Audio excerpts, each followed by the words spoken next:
बहुत समय पहले की बात है। एक छोटे से गांव में एक गरीब किसान रामू रहता था। रामू के पास बहुत कम जमीन थी, जिस पर वह मुश्किल से अपनी और अपने परिवार की जीविका चला पाता था। वह रोज खेत में कड़ी मेहनत करता, लेकिन फसल कम होती और आमदनी भी बहुत कम थी।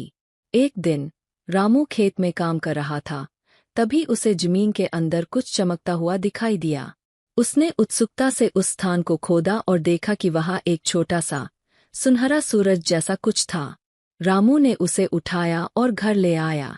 जैसे ही रामू ने उस छोटे से सूरज को अपने घर में रखा, एक अजीब सी चमक फैल गई। सूरज से निकलने वाली रोशनी ने पूरे घर को रोशन कर दिया और कुछ ही क्षणों में रामू का छोटा सा घर एक सुंदर महल में बदल गया। रामू और उसका परिवार हैरान रह गया। उन्हें समझ नहीं आ रहा था कि ये चमत्कार कैसे हुआ।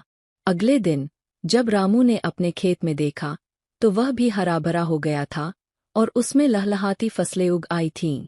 अब रामू की जिंदगी पूरी तरह से बदल चुकी थी।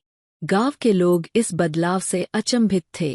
जब उन्होंने रामू से इस चमत्कार का कारण पूछा, तो उसने उन्हें जादुई सूरज के बारे में बताया। रामू ने सूरज को अपने घर में सुरक्षित रखा और उसका उपयोग हमेशा अच्छे कामों के लिए किया। धीरे धीरे रामू का गांव भी समृद्ध होने लगा। सूरज की रोशनी पूरे गांव में फैलने लगी और हर घर में खुशहाली आने लगी। अब रामू न केवल अपने परिवार के लिए बल्कि पूरे गांव के लिए एक प्रेरणा बन गया था। रामू ने समझा कि मेहनत और निष्ठा से किया गया काम हमेशा फलदायी होता है, और जब किस्मत साथ देती है तो चमत्कार भी होते हैं।